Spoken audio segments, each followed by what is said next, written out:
Hello everyone, कैसे हैं आप सब। और मेरी वीडियो बहुत दिन से नहीं आ रही है। आप लोगों के इतने सारे कमेंट भी आए, लेकिन है ना मेरे घर में सिचुएशन ही ऐसी थी कि मैं ना वीडियो वगैरह कुछ भी नहीं बना पा रही थी। और बना क्या पा रही थी, बना सकती भी नहीं थी। मेरा किसी चीज में मन नहीं लग रहा था, क्योंकि इतने बुरे बुरे हादसे हुए मेरे घर में कि ना मैं बता नहीं सकती। ये कोविड-19 है ना, हर घर को तबाह कर रहा है, हर घर को। तो इसी वजह से मेरी वीडियो नहीं आ पा रही थी। और अब काफी दिन हो गए, शायद 8 दिन जैसे हो चुके हैं। और आज मैंने सोचा कि मैं आप लोगों को अपडेट देती हूँ कि क्यों मेरी वीडियो नहीं बन रही है। क्योंकि मुझे कल बहुत सारे कमेंट आए थे और मैं आप लोगों को मैं चाह रही थी कि मैं आप लोगों को बताऊं। मैंने कम्युनिटी पे भी डाला था, लेकिन है ना फिर मुझे ऐसा लगा कि कम्युनिटी पे नहीं डालना चाहिए। कई लोग उस बात को समझ रहे थे, कई लोग नहीं समझ पा रहे थे। तो इस वजह से फिर मैंने अपनी कम्युनिटी को डिलीट कर दिया कि मैं आप लोगों से जब रूबरू मिलूंगी तब मैं आप लोगों को बता दूंगी कि क्या वजह थी, क्यों मैं वीडियो नहीं अपलोड कर पा रही थी। तो इस कोविड की वजह से मैंने अपनी फैमिली के 2 सदस्य को खोया है। और मैं बस, और उसमें से एक तो मेरे इतने दिल के खास थे, जिनकी गोद में मैं पली बड़ी। हर चीज के लिए ना मैं अगर सोचती थी ना कि मैं भाई का सहारा अगर ढूंढती थी ना, तो मैं उन इंसान में ढूंढती थी। वो हमारे घर के बिल्कुल सामने रहते थे। हेमंत भाई उनका नाम है, और नाम था उनका। और वो यानी जब मम्मी ने बताया ना कि वो पॉजिटिव है, तो मैंने कहा कि मम्मी ऐसी कोई बात नहीं होगी, भैया ठीक हो जाएंगे। क्योंकि 40 साल की एज थी उनकी, काफी हेल्दी थे। और उनका यूट्यूब पर एक चैनल भी था जिसको कि मैंने प्रमोट किया था। और मुझसे पूछ पूछ के उन्होंने चैनल खोला था। बोलते थे कि रीनू तू मेरी टीचर है, तू मुझे चैनल बनाना सिखाया नहीं। और मुझसे बहुत बड़े थे। मैं जब आरू जितनी थी ना, तो वो मुझे गोद में खिलाते थे। हमारे जस्ट सामने ही रहते थे और इतने बिल्कुल फैमिली जैसे थे। वो गुजराती थे, हेमंत नरेश उनका नाम था। वो कभी भी अपने नाम को ना अकेला नहीं लेते थे, हेमंत करके कभी नहीं बोलते थे, हमेशा बोलते थे हेमंत नरेश भाई। वो हमेशा अपने पापा का नाम अपने पीछे लगा के ही रखते थे। और कहते हैं कि हमारी पूरी सोसाइटी में हर एक औरत ये चाहती थी कि हेमंत जैसा बेटा हमारे घर में हो, हेमंत जैसा भाई हमारे घर में हो। तो इतने अच्छे इंसान थे ना कि मैं आपको शब्दों में कुछ नहीं बता सकती कि वो कैसे इंसान थे।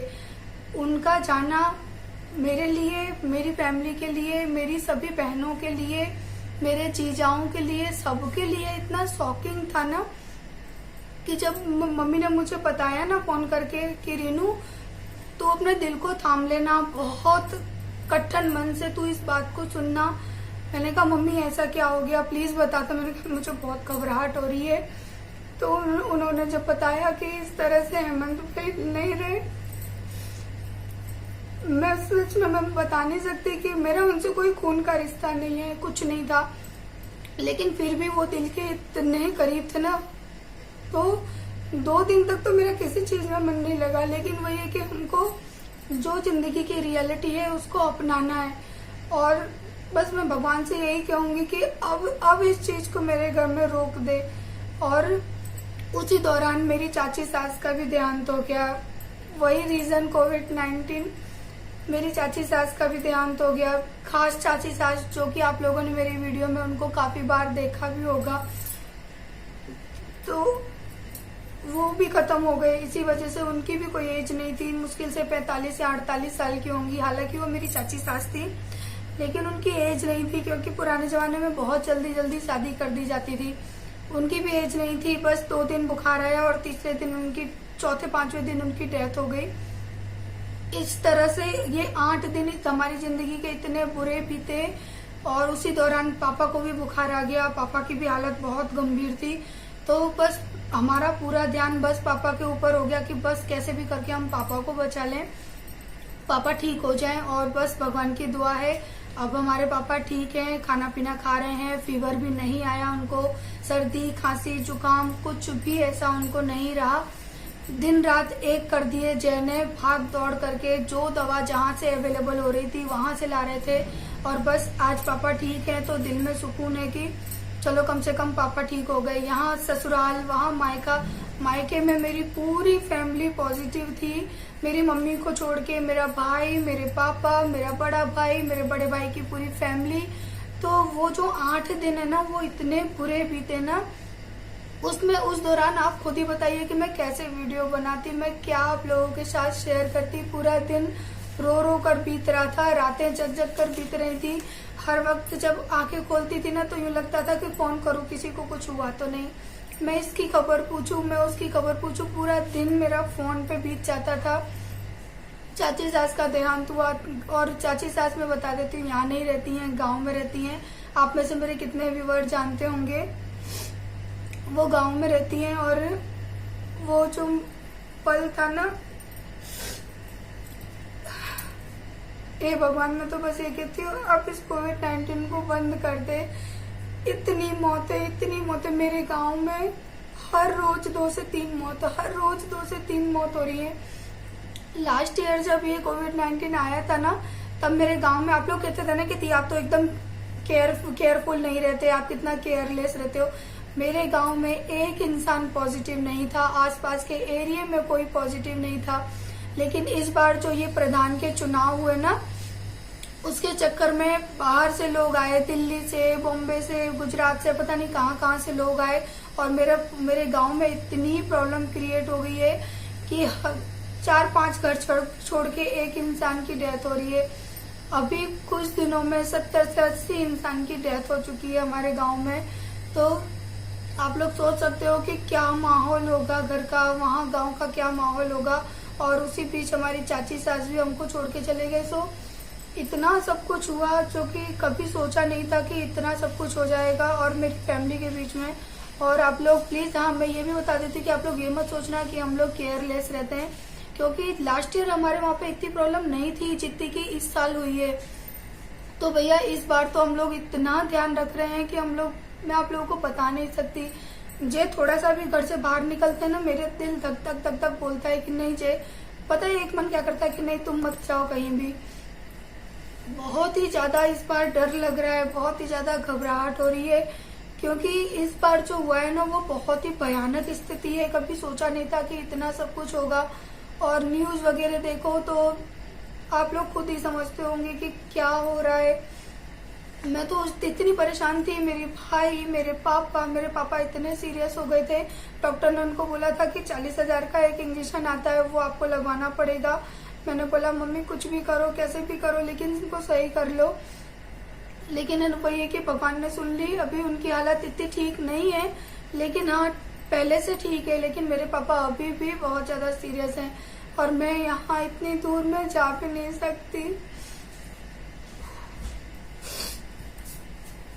मैं रोती हूँ ना तो मेरे बच्चे मुझे देखने लगते हैं कि मम्मी क्यों रो रही हो। पता है बच्चों के सामने मैं रो भी नहीं सकती। नहीं रो रही हूँ आरू बेटा, मैं तू जा, रो नहीं रही हूँ। आरू मेरे सामने आ जाती है कि मम्मी रो रही है,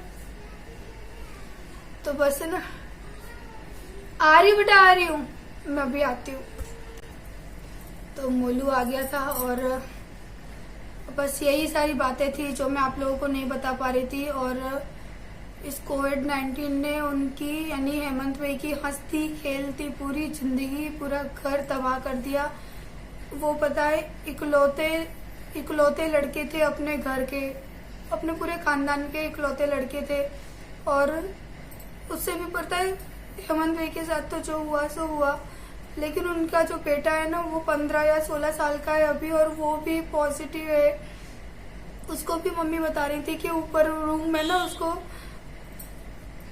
बंद करके रखा हुआ है, क्योंकि वो भी पॉजिटिव है। पता नहीं क्या होगा, मुझे तो बस ये लग रहा है हे भगवान कैसे भी करके प्रांशु को कुछ ना हो, प्रांशु उनका सलामत रहे।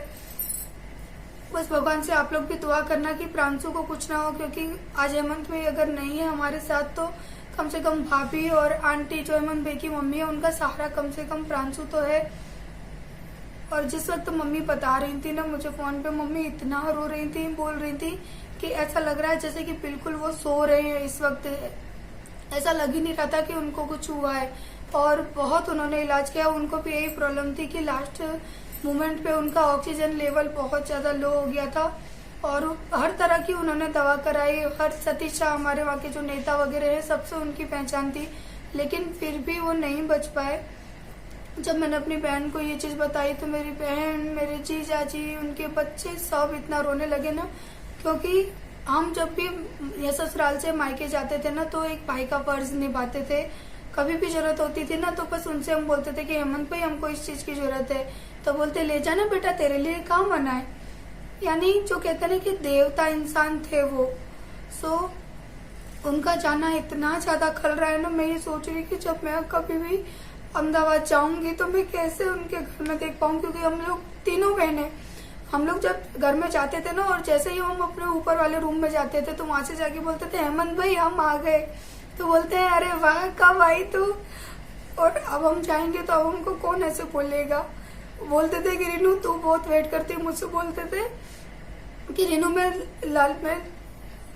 मैं ताजमहल घूमने आऊंगा तो मुझे ताजमहल घुमाएगी ना। तो लास्ट ईयर वो मेरे घर पे आने वाले थे, फिर बोले कि ना मैं नहीं आ पा रहा हूँ, मेरा बिजनेस का कुछ काम आ गया है। तो मैंने कहा हेमंत भाई अपना है ना उधार रहा, लाल किला और ताजमहल में आपको जरूर घुमाऊंगी। तो बोलते हैं रीनू उधार है तो मेरे को घुमाना, प्रांशु को बहुत अच्छा लगेगा, प्रांशु चाहता है कि मैं उसको लाल दरवाजा भी ये लाल किला और ताजमहल घुमाओ। तो वो मुझसे 2 साल से बोल रहे थे, लेकिन बोल रहे थे कि ये कोरोना की वजह से ना हम लोग आ नहीं पा रहे। तो मैंने कहा हेमंत भाई जब ये सब सही हो जाए तब आ जाना, लेकिन अब कहाँ से आएंगे वो।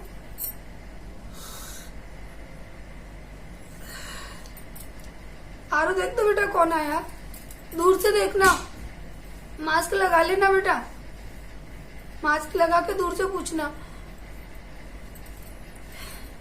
यही वजह थी कि मैंने वीडियो नहीं बना पाई थी, क्योंकि हेमंत भाई का जाना मुझे बहुत ज्यादा खल रहा है। जब भी जाते थे ना तो बोलते थे जय कुमार તમે આવી ગયા, કેમ છો, आओ बैठो ने આપણે ભેગા થઈને चाय पीसू। मुझसे बोलते थे, मैं जब भी जाती थी तो बोलते रेनू तारा हाथ ની 1 कप चाय पीवड़ाए ने मने। बोलते थे तारा हाथ ની चाय મને બહુ જ ભાવે છે। और कुछ भी खाना बनाती थी तो बोलते मारी માટે રાખજે, हाँ તમારો यूपीનો ખાવાનું છે ને મને બહુ ભાવે છે। तो हम लोग कुछ भी बनाते थे ना तो हम हेमंत भाई को बोलते थे हेमंत भाई मैं आज जो आप बनायु छे। और स्पेशली सकल पारे, जो हम सकल पारे चाशनी वाले बनाते थे ना उनको इतने अच्छे लगते थे ना, मांग मांग के खाते थे। मैं कहती थी हेमंत भाई जो शू बनायु, तो बोलते मारी माटे मोकली दे ना घेरे। तो मैं डब्बा भर के हमेशा उनके घर भेजती थी। पूरी सोसाइटी में एक वही ऐसे इंसान थे जो यानी सोसाइटी में हर एक इंसान को वो इतने अच्छे लगते थे ना, यूं कहते थे कि वो माँ बहुत किस्मत वाली है जिनके घर में वो बेटा पैदा हुआ। मैं खुद चाहती हूँ, मैं ये चाहती हूँ कि मेरा मोलू आगे चल के हेमंत भाई जैसा बने, क्योंकि वो इंसान नहीं देवता की तरह थे। कभी किसी के लिए मन में द्वेष नहीं, कभी कोई लड़ाई नहीं, झगड़ा नहीं, अपने से बड़ों के लिए इतना सम्मान, अपने से छोटों के लिए इतना ज्यादा प्यार। और वो अपनी बहन को अपनी जान से ज्यादा चाहते थे। जिग्ना बहन में उनकी जान बसती थी। अगर जिग्ना बहन यूं कहते ना कि भाई मार माथ तो दुखे छे, तो अपने मायके उसके ससुराल जाने में ये नहीं देखते थे कि रात के 12 बज रहे हैं कि 1 बज रहे हैं। अगर जिग्ना बहन ने कह दी ना कि हेमंत भाई मने आवी प्रॉब्लम छे, बस तरत गाड़ी उठाई और पहुंच गए। ऐसा भगवान ने क्यों किया उनके साथ में।